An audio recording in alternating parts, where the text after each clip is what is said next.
Hello everyone, welcome back to Susie Saves. I'm Susie, and it is the third paycheck of August. So welcome on in if you're new here. My name is Susie. We are a dual income household of me and my husband.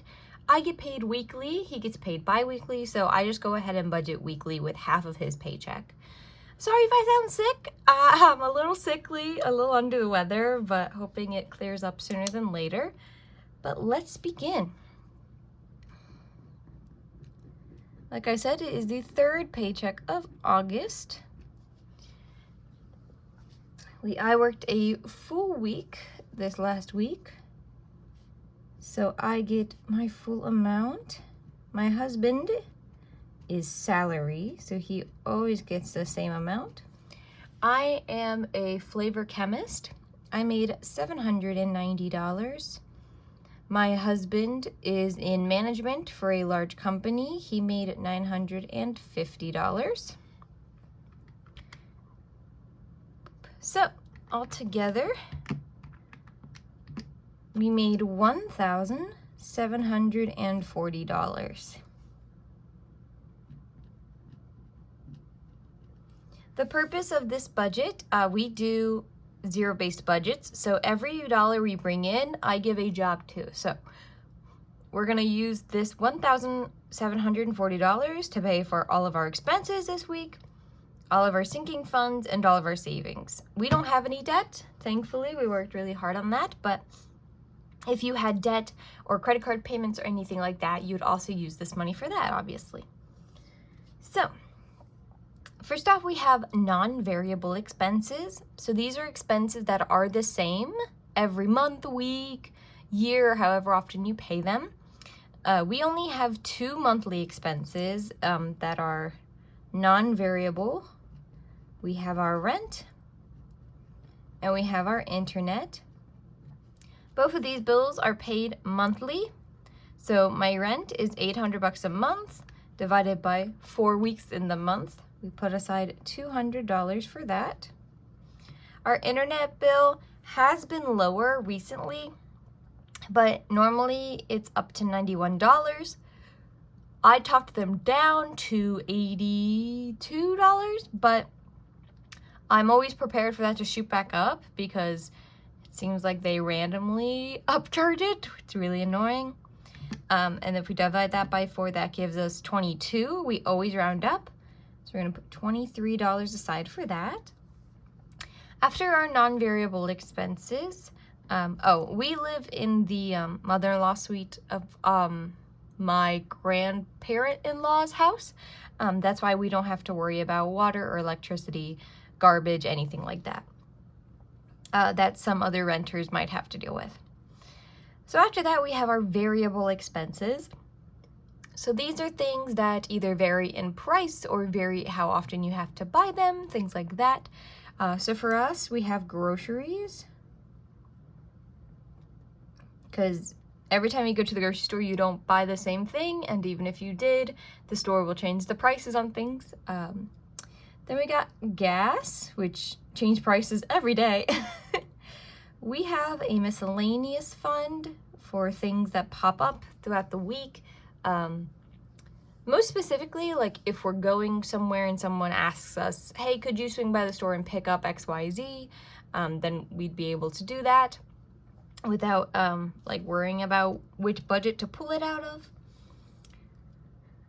Then we have dining, which is a new category that we've decided to put in there. And anytime we don't use our dining money, we move it to like a date night fun entertainment fund that we have. So that is that. Then we have our subscriptions. For us, this is YouTube Premium for my husband and Netflix.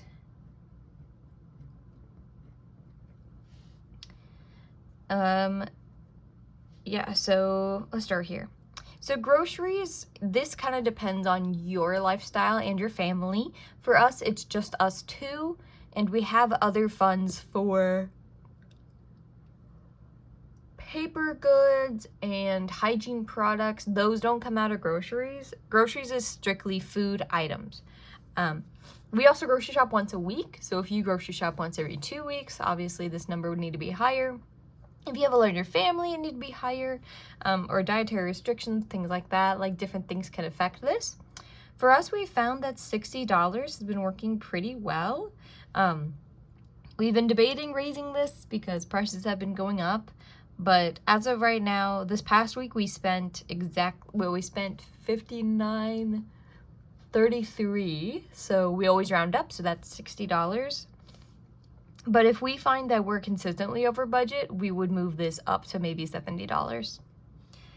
Gas, each of our cars are pretty old. His guzzles gas more than mine does, but we are normally good for $50 for a fill up, and we do that once a week. So $50 for me once a week, plus the $50 for him once a week, gives us $100 for the week. We've been fussing around with this miscellaneous category for a while. I put $30 into it, but I have been debating lowering that to $20 or $15 or $10. I just haven't decided yet on doing that. Dining gets $50. If both of us want to go out to eat, normally it's $50. But we can also decide this week that we're not going out and that we're going to put that money towards either like a larger, fancier meal, maybe a few weeks from now, so we'll have like more money saved up.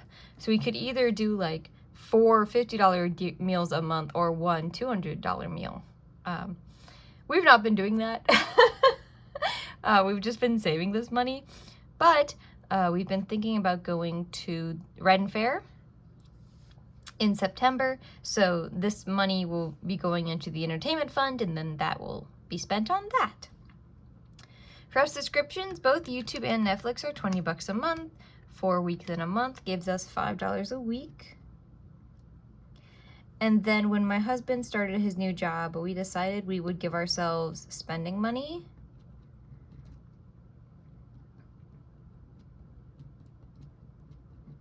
So we thought long and hard about what this amount should be, but we landed on $50 a week for each of us. So with all of that, that brings up our expenses for this week.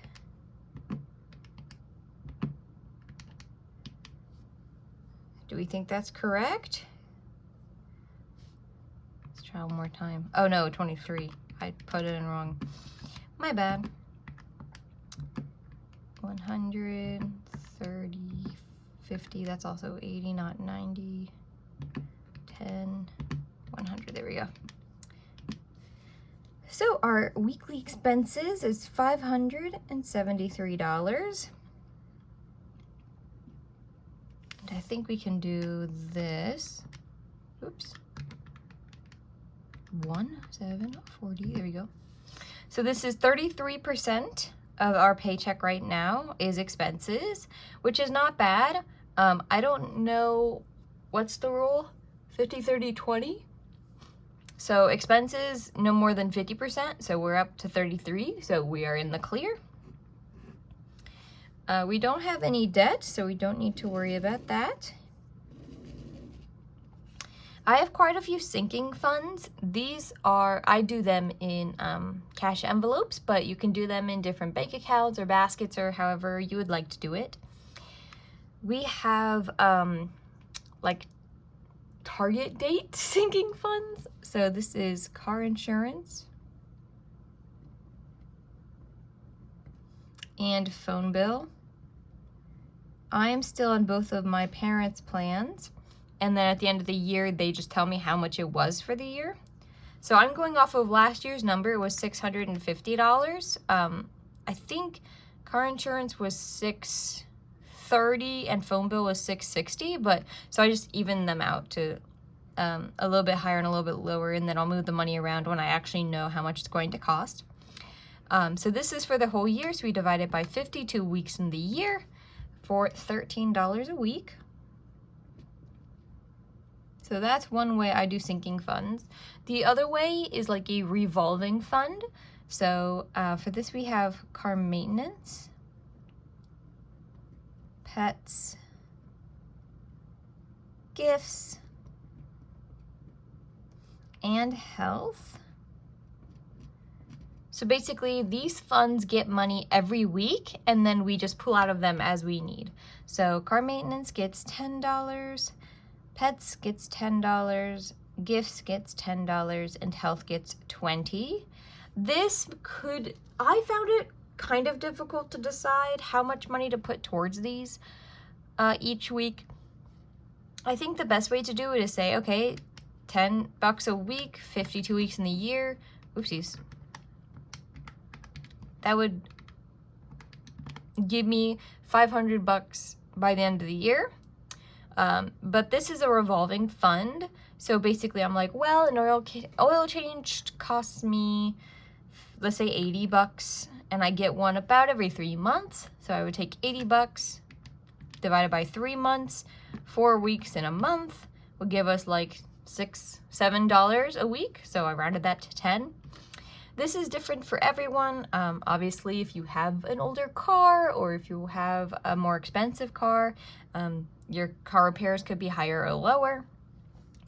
For pets, this covers our cat litter, flea medicine, food, and then the lizards have lights and they get food as well.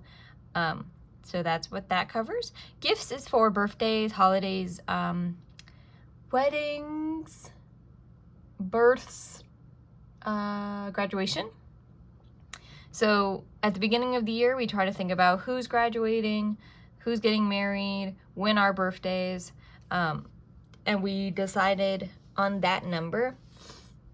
We also gave ourselves a budget. So each birthday and Christmas person only gets $50. If you're having graduation, that's $200.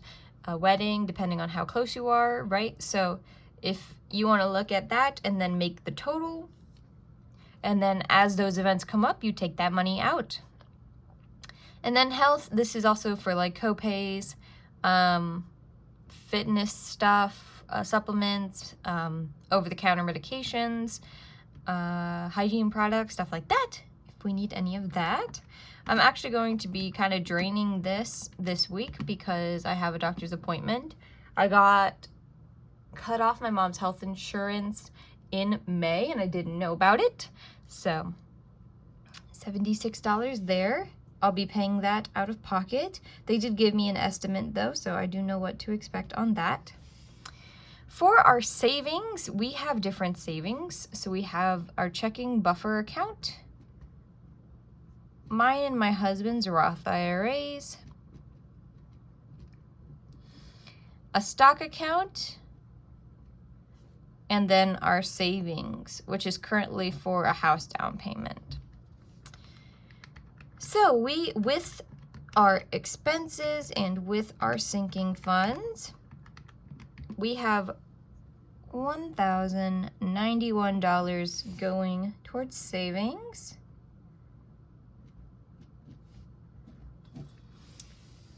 Our Roths always get $200. So we're going to put that in. The stock account, I got a 3% raise back in October. So that is about $25 a week, and that goes in there. Ooh, we're going to round this number off because I only do in 5 and zeros. So we're going to move that 1 to the checking buffer account. We're going to go ahead and save $665 for our house down payment this week. I've been doing this budgeting for a long time, about 2 years now. If this seems like a lot, you should do what works for you. So if you want to budget only once a month, if you want to budget once every 2 weeks when you get paid, if this seems like a lot to do every week, please do it in a way where it's going to be beneficial to you, right? This is personal finance because it's very personal. It's different for everyone. I hope you all have a fantastic rest of your Monday. I hope I stop feeling so sickly soon so my videos sound better and I feel better. But I hope you're all having a fantastic Monday. I'll see you tomorrow. We'll go over some of the stock stuff on our Transfer Tuesday videos. Until then, have a great rest of your day. I'll see you in the next one. Have a good day, everyone.